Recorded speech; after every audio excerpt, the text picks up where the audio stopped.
Buenas noches o buenos días. Quería hoy compartirles un tema que ha estado martillando en mi corazón el Señor durante toda esta semana. Es un tema primariamente dirigido a hombres. Por favor, hombres, escúchenme. Pero también a ustedes, mujeres, que de una u otra manera desembocaron en este video, pueden utilizar este mensaje para tomar decisiones más informadas en cuanto a el hombre que les vaya a acompañar, si son jóvenes, o si son mujeres más adultas y quieren rehacer sus vidas. Pues yo creo que es una buena herramienta para que seleccionen muy bien quién es y quién no es un hombre de Dios. Inicialmente quería visitar Juan capítulo 1, verso 47. Hay un episodio ahí que narra el Evangelio en donde Jesucristo está caminando, reclutando a sus primeros discípulos y se encuentra con Natanael. Este hombre no había dicho mayor cosa cuando Jesucristo levanta la voz y dice: este hombre es un verdadero israelita en cuyo corazón no hay engaño. Me llama la atención que Jesucristo lo primero que hace es buscar hombres. Si estamos hablando de construir la iglesia, de extender la iglesia, lo primero que hace es buscar hombres. Y obviamente no cualquier hombre, busca hombres de Dios. Y cuando los encuentra, como el caso de Natanael, lo exalta, lo levanta y lo usa. Dios no ha cambiado, Dios sigue iniciando cosas a través de hombres. Esto no es un tema para menoscabar a las mujeres, ni mucho menos, sino que este es el formato, esta es la forma, la manera en que Dios siempre se ha manejado. Por eso el tema es tan importante hoy en la iglesia, de repetir la importancia de que se levanten hombres de Dios. No necesariamente un hombre que va a la iglesia o que lleva una Biblia es un hombre de Dios. No un hombre que hable bonito y recuerde algunos versos bíblicos significa que es un hombre de valor. Quiero ser muy claro en esto. Repito, si hay mujeres que me están escuchando, hay mucho farsante que se presenta como hombre de Dios. Y en esto necesitamos, creo yo, que revisitar la definición que Dios da al tema de la hombría divina, del hombre de valor que vive y es gobernado bajo los principios de Dios. Cuando hay escasez de hombres de Dios, cuando no hay hombres de Dios, la Biblia dice que hay caos, hay dolor, hay sufrimiento y hay juicio. Esas cuatro cosas suceden intercaladas. Cuando no hay hombres de Dios, hay desorden en la familia, hay un altísimo costo social, emocional, familiar, cuando no hay hombres de Dios. Los números hablan por sí solos. Yo quería compartir algunos de ellos, quienes hemos tenido un poquito de experiencia en trabajar, por ejemplo, con prisioneros. Uno detecta que el 70% de los que están hoy en la cárcel crecieron sin papá. El 80% de los violadores crecieron sin papá. El 71% de quienes nunca terminaron su estudio crecieron sin padre o crecieron con un padre abusivo. El 63% de los jóvenes que cometen suicidio son jóvenes que crecieron en un hogar que no tenía un papá. El 40%, miren esta estadística, de los niños que hoy están naciendo nacen en un hogar sin padre. Imagínense ustedes los costos sociales, inclusive financieros de esto. Lo que cuesta sostener una cárcel, por ejemplo, lo que cuesta sostener un montón de hombres improductivos porque no se formaron, porque no trabajan. El costo emocional de un niño sin papá. Y aunque ustedes no lo crean, esta gran crisis de identidad se ve reflejada en cosas tan pequeñas como, por ejemplo, ver caminar hombres ya crecidos, con camisetas que tienen el nombre de Messi, de Ronaldo o de James. ¿A qué hombre se le ocurriría ir por la vida con una camiseta estampada en la espalda con el nombre de otro? Jovencitos que hoy están involucrándose con pandillas o bandas, lo que están haciendo es inconscientemente buscando al papá que nunca tuvieron. Por eso hay un altísimo costo social, económico, cuando no hay hombres de valor, hombres de Dios, sin principios, sin liderazgo. Es un clamor también en las iglesias, que hoy están pobladas por mujeres que sirven, mientras los hombres solamente miran. Esto pasa en todas partes. Es un clamor de nuestra cultura. Mis abuelos, mi padre decía que cuando un hombre caminaba por la calle, los jóvenes callaban. Hoy día, cuando un hombre camina por la calle, los jóvenes no callan, no respetan.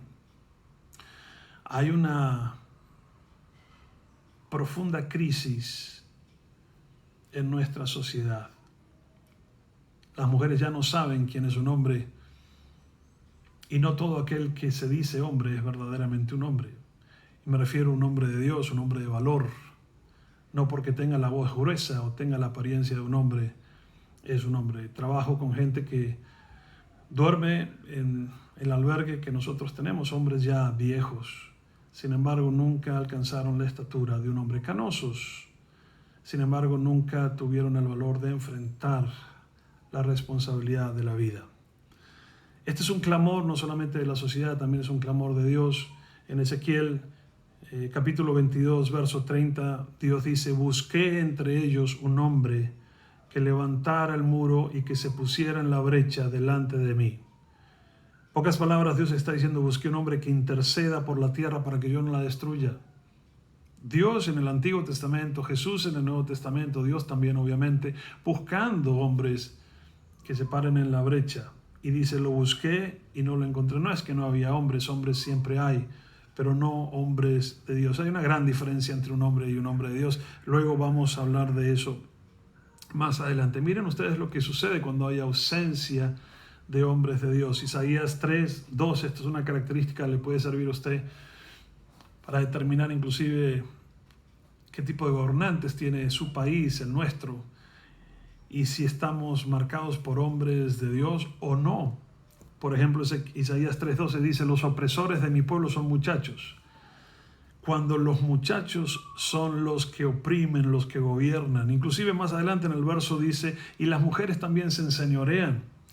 Y cuando no hay hombres ocupando su posición, y no estoy hablando de someter, no estoy hablando de maltrato, estoy hablando de hombres de Dios, con principios de Dios, gobernados por Dios. Cuando eso no está, las mujeres tienen que tratar de llenar esos zapatos. Y si no, están los jóvenes que se levantan inmaduros, irresponsables, sin experiencia, y resulta que terminan gobernando en una posición de autoridad que no les corresponde. Esto me lleva a preguntarme: ¿cómo definir a un hombre de Dios? ¿Qué es un hombre o quién es un hombre de Dios? Y para eso tenemos que visitar nuevamente el libro de Génesis. Y digo el libro de Génesis porque hay una particularidad de este libro, y es que allí podemos encontrar a un Dios perfecto creando a un hombre perfecto que se llamó Adán en un ambiente perfecto. Y ahí podemos de alguna manera ver cuál es el diseño y el plan de Dios en relación con un hombre de Dios, como Dios lo crea, que Dios le exige a este hombre. Y lo vamos a ver en el capítulo 1 y 2 de Génesis. En el capítulo 1 de Génesis, rápidamente quiero mencionar que si usted lo lee va a encontrar, por ejemplo, que Dios dice, Dios hace, Dios crea. Dios se muestra musculoso como un Dios poderoso que crea, creador, un creador que hace cosas de la nada. Es el capítulo 1. Dios, un Dios con título, un Dios que se presenta de una manera un poco impersonal, creando cosas. Pero cuando llegamos al capítulo 2, en donde Dios comienza a crear al hombre, o Dios crea al hombre, ahí Dios se revela de una manera distinta, y lo van a ver ustedes en 7, 8 versículos, que Dios se presenta como Jehová Dios. Y Jehová Dios hizo al hombre, y Jehová Dios plantó, y Jehová Dios instruyó. Jehová Dios es un título en donde aparece un Jehová, un Dios fuerte, un Dios creador, pero también un Dios personal. Viene con un nombre personal y se acerca de una manera mucho más íntima al hombre, que es al primero que crea, y no hay de alguna manera no hay una locura en eso, hay un orden en crear primero al hombre y pasar tiempo con este hombre. Repito, Dios se revela a este hombre como un Dios personal, se llama Jehová, y luego como un Dios también creador que está en autoridad. Y el hombre comienza a entender que si bien en Dios puede encontrar un amigo y un padre, también ese Dios es un Dios poderoso que hay que obedecer. El hombre comienza a entender el señorío de Dios. Ese es el diseño, esa es la forma en que Dios se relaciona con un hombre de Dios, de una manera muy personal, pero también marcando ciertas distancias. E invierte tiempo con este hombre, repito, dándole instrucciones, marcándole límites, diciendo qué puede hacer y qué no puede hacer. En pocas palabras, Dios es muy personal, Dios es muy amoroso, pero Dios es Dios. Y Él está por encima y nosotros estamos por debajo, lo que debe quedar muy claro en una sociedad donde prevalecen los independientes, los hombres que yo digo nunca crecen, viven en una eterna juventud en donde ellos dicen yo voy a hacer lo que yo quiera. Entonces no siguen el consejo de un padre, no siguen el consejo de un mentor, de un pastor, de un gerente, de un jefe, y principalmente son capaces de decir yo no me voy a dejar llevar ni ordenar ni siquiera por Dios mismo. De estos hombres hay millones y pues voy a decirles que nos ahorraríamos muchísimo dolor y muchísimo sufrimiento si hubiera hombres de Dios maduros, responsables, que entendieran que Dios es muy personal, muy amoroso, muy padre, pero al mismo tiempo es Dios y debemos aprender señorío, el señorío de Él sobre nuestras vidas. Y esto es algo que Dios trabaja con este hombre antes siquiera de involucrar a la mujer en la escena. Pareciera como que Dios dice, si este hombre no se transforma en un hombre de Dios y entiende la importancia de la sujeción, tampoco voy a lograr que esta mujer se sujete a este hombre y por consecuencia esta mujer va a sufrir, la familia va a sufrir, la sociedad va a sufrir. Entonces es muy importante estos hombres de valor, estos hombres de Dios que entienden el diseño, el plan de Dios en cuanto al tema de la sujeción. Miren, les voy a mostrar un versículo. Es un versículo que está en Éxodo capítulo 34, versos 23 y 24. Dice así: todos tus varones deberán presentarse ante mí, su Señor y Dios, el Dios de Israel, 3 veces al año. Entonces yo echaré de tu presencia a las naciones, ensancharé tu territorio y nadie codiciará tu tierra. Este es un pasaje escondido, pero marca la pauta nuevamente de lo que Dios define como un hombre de Dios. Y dice, todos tus varones, todos tus hombres maduros deberán presentarse ante mí, su Señor y Dios, el Dios de Israel, el Dios personal, el Dios Padre, pero también el Dios poderoso que exige sumisión, vendrán a mí 3 veces al año. Dejarán todo lo que están haciendo, todos los hombres al mismo tiempo de toda una nación debían presentarse delante de Dios. Suspender actividades, estamos hablando de dejar tierras, dejar comercio, dejar todo tipo de control, dejar el ejército, volverse de alguna manera vulnerable a conquistas, a robos, a locuras. Y Dios dice, dejen todo y 3 veces al año vengan los varones y les daré instrucciones, les enseñaré a vivir, conocerán mi corazón, volverán con instrucciones para gobernar al pueblo. Ese es el contexto. Pero después en el verso 24 les dice, y no se preocupen porque mientras ustedes estén aquí, ensancharé su territorio y nadie codiciará su tierra. En pocas palabras, el hecho de que pongan a Dios primero y sean hombres de Dios de verdad, va a generar un beneficio directo en sus tierras.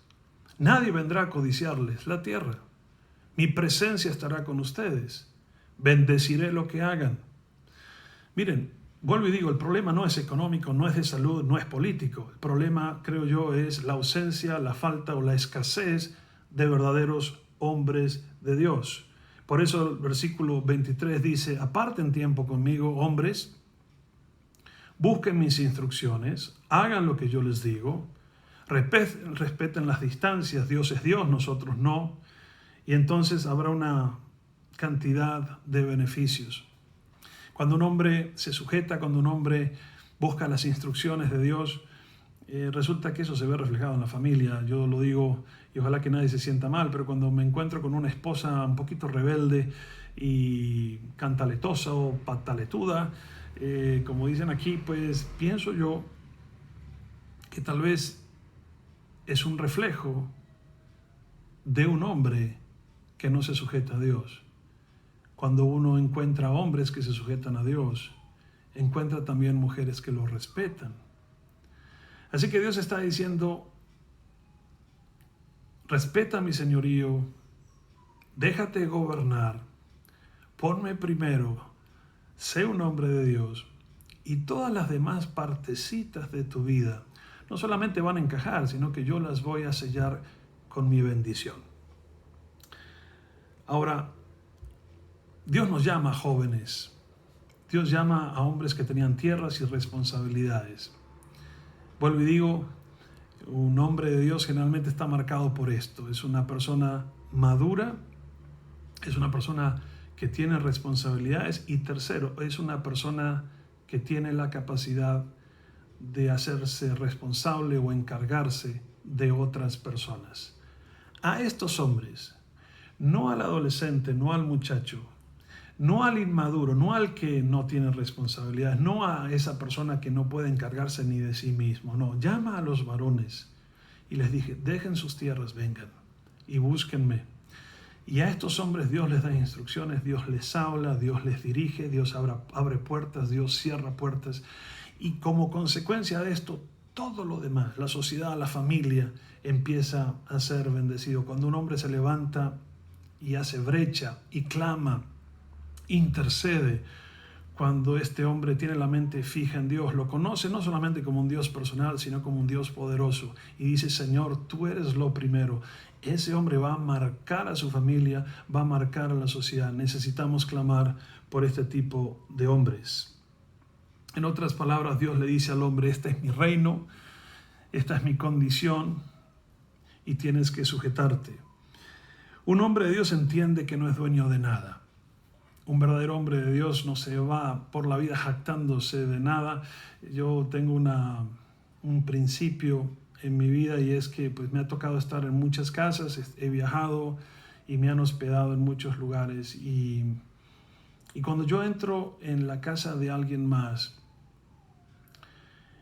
trato de no ensuciar, trato de no desordenar y trato de no abusar. Así que si tengo que dormir en el piso, duermo en el piso. Nunca uso los closets. No abro los cajones de las piezas donde yo estoy. Porque hay algo que tengo muy en claro. Esa casa no es mía. Y como no es mía, yo no tengo ninguna autoridad. Hay hombres que van por la vida pensando, por ejemplo, que esta tierra es de ellos y que pueden hacer lo que ellos quieran. Ni la crearon, ni la diseñaron. Y no entienden que están en esta tierra por Dios y para Dios.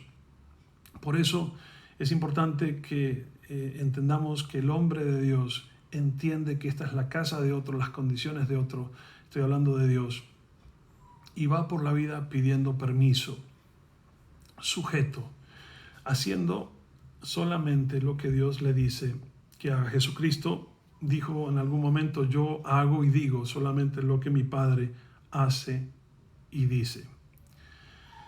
Me casé con mi esposa porque la amaba, porque me llamó la atención, pero principalmente me casé con ella porque Dios me dijo. Vine a Colombia no porque Colombia me llamaba la atención, ningún país me llamaba la atención. Vine aquí a Colombia porque Dios me llamó a venir a Colombia. Inicié el ministerio porque Dios me dijo que lo iniciara. Adoptamos hijos, mi esposa y yo, porque Dios nos dijo que adoptáramos. Soy consciente de que vivo de los recursos de Dios, soy consciente de que vivo de la palabra de Dios, soy consciente de que Dios me llamó, soy consciente de que Dios me formó, Soy consciente de que el día menos pensado Dios puede simplemente llevarme, porque son sus tiempos, sus formas, sus métodos. Por eso no hay jactancia ni siquiera en lo que le estoy diciendo a usted. Tal vez estoy usando mi vida un poquito como ejemplo sin ser perfecto, para decirle que cuando un hombre se sujeta al señorío de Dios, Dios bendice. Y no es tan complicado, no tenemos que ser inteligentes ni súper recontraformados. Dios está buscando corazones que se dispongan sin hipocresías, hombres que pasen tiempo en su presencia, en su palabra, hombres que simplemente obedezcan sin dar su opinión. Suena un poco cruel o seco decirlo de esta manera, y yo siempre lo habré dicho de una manera tal vez hasta fuerte, pero a Dios no le interesa nuestra opinión, sino nuestra obediencia. Y sé que hay muchos hombres que me están escuchando que sienten de la misma manera, y sé y sospecho y oro de que muchos hombres que estén escuchando esto estén dispuestos a sacar tiempo con Dios y decirle: Señor, aquí estoy, quiero ser maduro, quiero ser responsable, quiero cuidar de otros, quiero pararme en la brecha, quiero que cuando busques a un hombre de Dios me encuentres a mí. Tengo errores, pero quiero ser un hombre gobernado por tus principios. Quiero responder a tu clamor y al clamor de la sociedad, al clamor de los niños, al clamor de las mujeres. No quiero ser un espectador distante a la hora de servir en la iglesia. No quiero que la santidad sea un juego que lo tome irresponsablemente. Que hombres que me estén escuchando digan y entiendan que más que nunca hoy hay necesidad de hombres que no se escuden en el alcohol ni en una careta. Hombres que aún con miedo, hombres aún con ansiedad y con problemas, busquen el rostro de Dios de verdad, sin la máscara de una religión, y le digan: Señor, yo quiero ser de esos hombres como Natanael o tantos hombres en el Antiguo Testamento que entendieron la importancia del señorío de Dios sobre sus vidas. Las familias serán afectadas para bien. Imagínense el dolor que nos ahorraríamos, imagínense el impacto que generaríamos si se levantan hombres de este calibre. Le pido a todos los que me están escuchando que oremos por esto, por un avivamiento que empiece en el corazón de los hombres, hombres que no solamente carguen Biblia, asistan a la iglesia, sino que sean hombres que digan: Señor, aquí estoy, heme aquí, envíame a mí, como lo dijo Isaías. Hay un precepto que gobierna mi vida y sé que gobierna la vida de muchos de ustedes que me están escuchando. Dice el Salmo 24:1: de Jehová es la tierra y su plenitud, el mundo y los que en él habitan son de Dios. Estamos viviendo en la casa de otro. Dios nos permitió estar aquí, pero es la casa de Él, son sus instrucciones, son sus mandatos. Ojalá que los que me están escuchando, si tal vez tuvieron ese problema de vivir independientemente y formar parte de esos millones de hombres que son inútiles para Dios, que usted esta noche diga: yo quiero ser útil para Dios, quiero salir de ese grupo de hombres eternos adolescentes que serán hombres pero nunca serán hombres de Dios. Quiero salir de ese grupo y ser un hombre que levanta la mano y le dice a Dios que sí. Si ese es tu caso, hay lugar para ti. No importa la edad, no importa los errores que hayas cometido. En una simple declaración, en una oración aquí que podemos hacer tú y yo, podemos decirle: Señor, a partir de este momento quiero ser un hombre gobernado por tus instrucciones, por tus mandatos. Quiero conocerte no solamente como un Dios personal, también quiero conocerte como un Dios creador y poderoso, y estoy dispuesto a sujetarme, porque un hombre maduro, responsable y bendecido ha encontrado en la sujeción el secreto de esa bendición. Si estás de acuerdo y me estás escuchando, y también mujeres pueden hacer esta oración y vamos a terminar. Recuerden que fuimos creados por Él y para Él. Oremos por hombres de Dios. Señor, en esta noche, en esta mañana, presentamos nuestras vidas reconociendo nuestra inmensa necesidad de ti. Señor, oramos para que quites las escamas de nuestros ojos. Si hay hombres que me están escuchando y están buscando en el lugar equivocado, te pido, Padre, que hoy, Señor, mi Dios, den un giro de 180 grados y busquen solamente en ti ese diseño y ese propósito que tú tienes para hombres. Hombres de Dios, hombres de valor, hombres con convicción, hombres que se levantan y hablan con autoridad y viven una vida que te glorifica. Pido por los hombres que están pasando por situaciones hoy muy difíciles. Dice tu palabra que los hombres de Dios no necesariamente son hombres perfectos, pero sí son hombres que se escudan en ti, reconocen su necesidad de Dios, buscan tu señorío, buscan tu protección. Hoy, Señor, mi Dios, queremos hombres de Dios como tú clamas, que se paren en la brecha. Hombres que se vuelvan dependientes, hombres que te busquen, que dejen todo lo demás y te prioricen a ti. Entonces, Señor, mi Dios, tu presencia vendrá sobre ellos. Los enemigos no podrán siquiera codiciar lo que tenemos. Y tú ensancharás nuestro territorio. Y entonces bendecirás a nuestras mujeres, a nuestros hijos. Y ellos nos respetarán no por mandato, sino que nos respetarán porque están viendo en nosotros un hombre de Dios. Te pido que revoluciones este tema en los hombres de la iglesia, en los hombres del programa. Y te pido, Señor, mi Dios, que cuando busques hombres de Dios, nos encuentres a nosotros. Bendice a nuestras mujeres, Señor, mi Dios, y que no tengan que llenar nuestros zapatos porque fuimos nosotros irresponsables. Bendícelas, Señor, mi Dios, para que sigan sirviendo y sean esa ayuda idónea. Pero te pido, Padre, que no descarguemos en ellas nuestra responsabilidad. Te lo pido en el nombre de Jesús. Amén. Amén. Dios les bendiga. Nos vemos en una semana.